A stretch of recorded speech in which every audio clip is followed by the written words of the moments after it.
अरे बाबा नों आब' प्रमिलाखौनो नायदो नोङो आं गेलेलाहाय आं बुरिबायहाय नै बोथोर जानाय लोगो लोगो फिर जस जाफिनबाय अरे बाप रे बाप तुम क्या मिला क्या नहीं मिला सब कुछ मिला है प्रमिला रानी बाइदो फिर भी बाप रे बाप पलिटिकल का संख्रि सरकारनि संख्रिखौ जाथारनांबावगौहाय लास होलाबावनांगौहाय होननानै नाजाबाय बेबायदि जायो नामा नोङो आन्दोलनकारि ग्रुपनिफ्राय उत्पन्न जानाय पार्टीफ्रा बेबायदि मालाबाबो जाया नाय एबाराव दाखालि जे 6टा जनगोष्ठीनि एगेन्स्टै जेबायदि जेन जेड ग्रुप फैदों बे जेन जेड लाइमोन यां ग्रुपफ्रा पार्टीखौ नायनाय नङा केन्डिडेटखौ नायगोन जायहा बिधान सभायाव एसेम्ब्लियाव थांनानै जाथिनि थाखाय हब्रानो हागोन खैफोदाव गसंगोन मैया दाखालि खैफोदाव सोर गसङा सोरबा इउटिउबार सोरबा हाउस वाइफ बिथांमोनासो ज्राव ज्राव बुंदों ज्राव ज्राव दोहौ लाबोदों दा बेखौ नायोब्ला एबारनि बिधान सभायाव पार्टीखौ नायनाय नङा रायजो आं दहाय होनखादोंना मोननै रोखोमनि रायजो राजा थायो माखासे रायजो राजाफ्रा एखेबारे फागुन बारनि जिगाब उरायलाबायनायफोरनि उरायफायो जायजों गभर्नमेन्ट जायो बिजोंनो खारफायो थाइसे थाइनै मोनगोन बायदिसिना खामानि मोनगोन बावहाय बे दोहौआ जाफाखायो आरो जायहा खैफोदनि समाव नाव गोबायाव गाखोनानै दैयाव हाबनाय नावनि दैखौ सारग्रा आरो पार्टीखौ बोखांग्रा बिसोरसो अरिजिनेल पार्टी जायो आं होनो बिपिएफआ मा प्रब्लेम दङ एक नाम्बार बिपिएफनि दानि जे केन्डिडेट लिस्टखौ नोंथांमोना नाय गसाइगाव मृत्युन्जय सोर सिटिं इएम उदालगुरियाव रिहन दैमारि सोर सिटिं इएम पर्बजरायाव केन्डिडेटआ सोर मुनमुन ब्रह्म सोर सिटिं इएम दा बेनो बिपिएफनि निथिया आं सिगाङावबो रायबाय थाखाजों जे नोंथांमोना बिएलटि महरै आन्दोलन खालामबोबाय डिभाइड आसाम 50-50 होनबोबाय हाजार जोंनि लाइमोनफ्रा जिउ गारनांबाय इएम जानायाल' इएम जाबाय थानो मोनगोन नामा इएम जानायानो एमएलए जानो मोनगोन नामा एमएलए जानायाल' एमएलए जाबाय थानो मोनो नामा एमपि जानायानो एमपि जानो थांबाय आं बे इउपिपि आरो बिपिएफनि खोथा फैया बाहाय आं मोननैखौबो रायदों खारन आंनि मथेबा जोंनि लाइमोनफोरखौ जोङो सुबिदा होनांगौ आरो मा सासे एमएलएआ सासे इएम बा एमसिएलएआ 10 बोसोरनि बारा पलिटिक्सआव आंनि मथे केन्डिडेट मोना दिनैनि थारिखआव आंनि डिजाइनजों सोलियोबा आङो रावनोबो खननैनि बारा टिकेट होनाय नङा खारन गोबां लाइमोनफोर दङ लेखा गोरों लाइमोन जायफ्रा साख्रि बाख्रिनि जेबो सानसां गैया आन्दोलन दङ बिसिनि बिमा बिफा बिदा फंबाय सोरबा बुख्रुबजादों गाथ्रोबजादों सोरबा जिनाहारि खालामजादों जों बिसोरखौबोथ' नायनांगोन दा माबा मुनमुन ब्रह्म बिथाङा पर्बजरानि माबानिफ्राय फैनाय इएम बेनो एमएलएखौ नांबावगौ एमएलए मोनखांनायनि उनाव आंनो एमपि नांगौ अरे बाबा नों आब' प्रमिलाखौनो नायदो नोङो आं गेलेलाहाय आं बुरिबायहाय नै बोथोर जानाय लोगो लोगो फिर जस जाफिनबाय अरे बाप रे बाप तुम क्या मिला क्या नहीं मिला सब कुछ मिला है प्रमिला रानी बाइदो फिर भी बाप रे बाप पलिटिकल का संख्रि सरकारनि संख्रिखौ जाथारनांबावगौहाय लास होलाबावनांगौहाय होननानै नाजाबाय बेबायदि जायो नामा नोङो आन्दोलनकारि ग्रुपनिफ्राय उत्पन्न जानाय पार्टीफ्रा बेबायदि मालाबाबो जाया नाय एबाराव दाखालि जे 6टा जनगोष्ठीनि एगेन्स्टै जेबायदि जेन जेड ग्रुप फैदों बे जेन जेड लाइमोन यां ग्रुपफ्रा पार्टीखौ नायनाय नङा केन्डिडेटखौ नायगोन जायहा बिधान सभायाव एसेम्ब्लियाव थांनानै जाथिनि थाखाय हब्रानो हागोन खैफोदाव गसंगोन मैया दाखालि खैफोदाव सोर गसङा सोरबा इउटिउबार सोरबा हाउस वाइफ बिथांमोनासो ज्राव ज्राव बुंदों ज्राव ज्राव दोहौ लाबोदों दा बेखौ नायोब्ला एबारनि बिधान सभायाव पार्टीखौ नायनाय नङा बिथांमोना केन्डिडेटखौ नायगोन जे बिथांमोना हारिनि जानानै बुंनो हानाय नङा हागोन ना हाया दा बेखौ नायोबा बिपिएफआ एबार मेक्सिमाम 100आव 80% बिथांमोननि केन्डिडेटफ्रा गासिबो सिटिं इएम दा बिसोरनो सोर भट होनो ना बर'आनो भट होगोन ना बांगालानो भट होगोन आरो मुस्लिमाथ' बिथांमोनखौ बिजेपिजों दङ होनखादों दा मुस्लिमनि भटआबो गैयाब्ला बर'निबो भटआ गैयाबा सोरनि भटजों देरहागोन दे आंनि मथेथ' बिपिएफआ बे बाराव मोनब्रैनि बारा देरहाया क'क्राझाराव मोननै चिराङावथ' गैखाया बाक्सायाव मोनसे उदालगुरियाव मोनसे बेजोंनो बिथांमोना सन्थुष्ट जानांगोन बिपिएफआ दायो एनडिए एलायन्सआव हाबबाय गुबुन फारसेजों इउपिपिएलआबो आवगायनिफ्रायनो दंखायो दा बे एलायन्सखौ बोरै लाखिगोन इउपिपिएलआ एलायन्सखौ लाखियैयाथ' बे एनडिएनिसो खोथा जोंथ' एलायन्सआ थाथारनांगौ होननानै बारा फाजायाखै प्रमद बर' बिथाङा होनबायसो एक्ला सोल' नीतिजों जोंनि मोनफ्रोमबो सिडब्लिउसिनि मिटिंफ्राव जों बेखौनो रायलायदों जे जोंना वार्कारफ्रा नांगौ जायोब्ला बिपिएमनिफ्राय एंगारदो बिजेपिनिफ्राय ओंखारबोदोसो होनबाय थादों 100आव 90%आ बुंदों जे बिजेपिनिफ्राय ओंखारबोदो बिसोरो गाद्दारि बिसोरो थगायो होननानै बुंबाय थादों खिन्थु बिजेपिया जोंखौ हगारा हमथाबाय थायो प्रमद बर'खौ एखमबा माबा हम मिनिस्टार अमित शाह लेंहरलाय प्रमद बर'खौ एखमबा सोरबा आरएसएसनि लिडार लेंहरलाय सोरबा उमुक लिडार लेंहरनानै दोनबाय थादों जे रथ' माबा मोनसे गेमा जागोन जोंनाथ' नितिया क्लियार 15था माबा कनस्टिटुयेन्सियाव इउपिपिएलआ एकलासोल' नितिजों दंबाय थायो आरो जों बेखौ मावबाय थादों जोङो थाङाखै एनडिएजों एलायन्स जानांगौ होननानै सोरजोंबा एलायन्स जानांगौ होननानै बिथांमोनासो जोंखौ होनबाय थादों गले गले हमथा दा बेयो जोंनि थाखाय गोब्राब बाथ्रा नङा जायखिजाया समाव ओंखारबोनायनि समाव जेखि जाया समावनो नै माबाया 19आवनो लास्ट नङा होमबा एसेमब्लिया 19आव लास्ट ओइदिनखालिनो नायदो जोंनि एमएलएफोरा मा होननाय स्टार्ट खालामगोन जुदि एलायन्सआ मोजां थायोबा जों लुबैनाय बायदि जों हास्थायनाय बायदि जायोब्ला बे थाबाया नङाबा जों गोसो खुसि रायजो राजाखौ लानानै जोङो एनडि एलायन्सनिफ्राय ओंखारनानै एबाराव बिसायख'थिखौ फेर फाथिगोन आरो दा खोथाया ओरै जादों जे एलायन्सखौ लुबैदों खिन्थु मासेखौ नोंथांमोना हगारनो नागिराखै ना बे एलायन्स जाया जोङो इउपिपिएलआ दिनैनि थारिखआव 7था एमएलए दङ नङा होमबा जोंहा 2 एमपि दङ 7 जन मानि एमसिएलएफोर दङ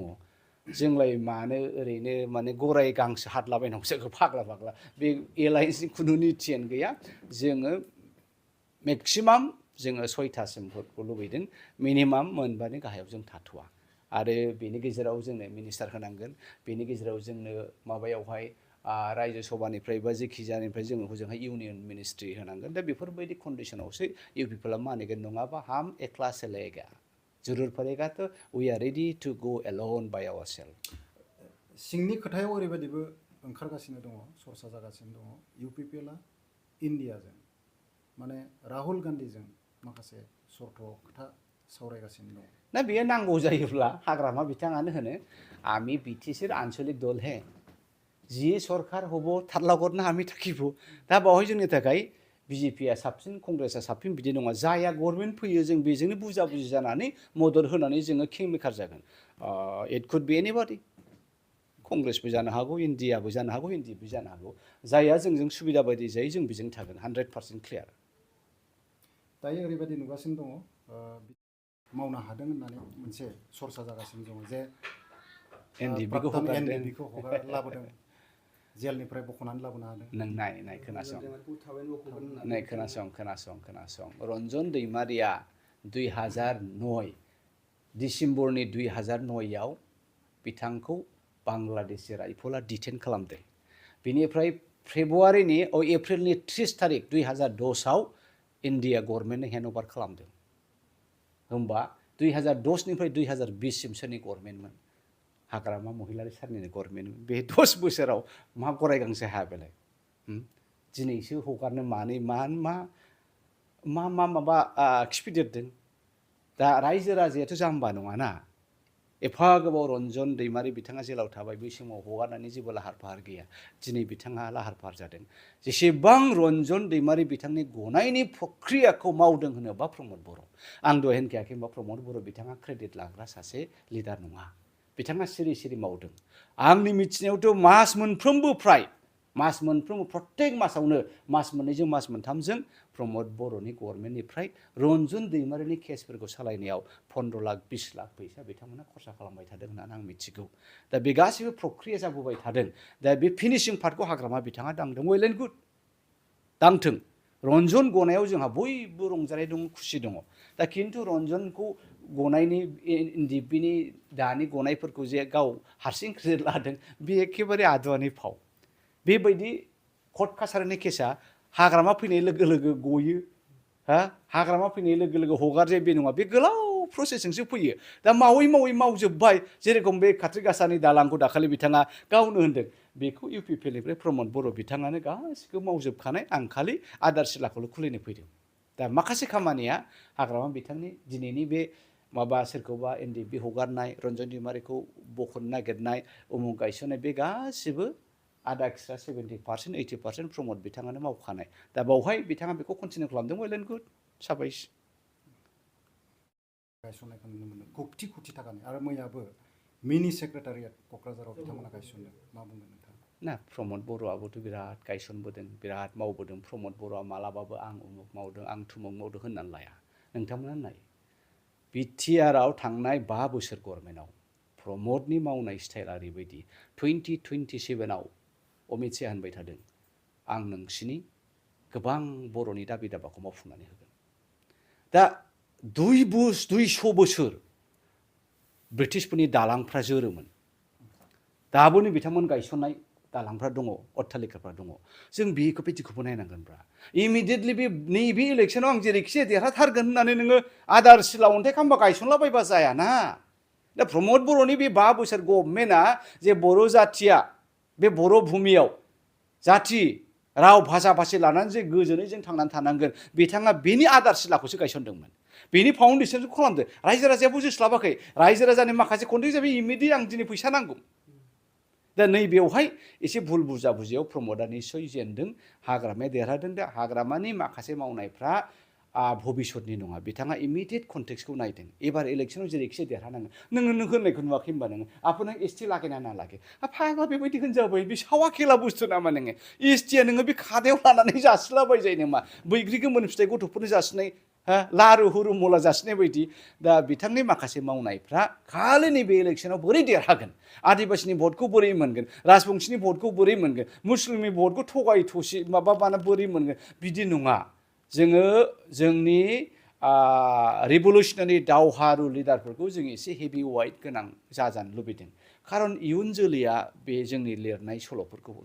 फरायगोन ना इयुन जोलैया जासाय खालामगोन ना जे हाग्रामाया सासे ओरैबायदिमोन प्रमदआ सासे ओरैबायदिमोन दा बिथांमोनहा आं ओरै जाथारनांगौ आं हरै जाथारनांगौ बेफोरबायदि गाब्रायलायनाय नाजानायनिफ्राय जालदाब जुलदाब गानानै आं मोजाङै मावनो हानोसै बिनि उनावहाय इयुन जोलैया लाइमोनफ्रा माबायदि मावथोंसै दा जाय हक माखौ गायसनदों बे गायसननायफ्रा मोजां जाथों इयुन माबाया जाथों मिनि सेक्रेटारिया जाथों उमुक सेक्रेटारिया जाथों बेवहाय जेबो प्रब्लेम गैया खिन्थु जोंनि मावनायफ्रा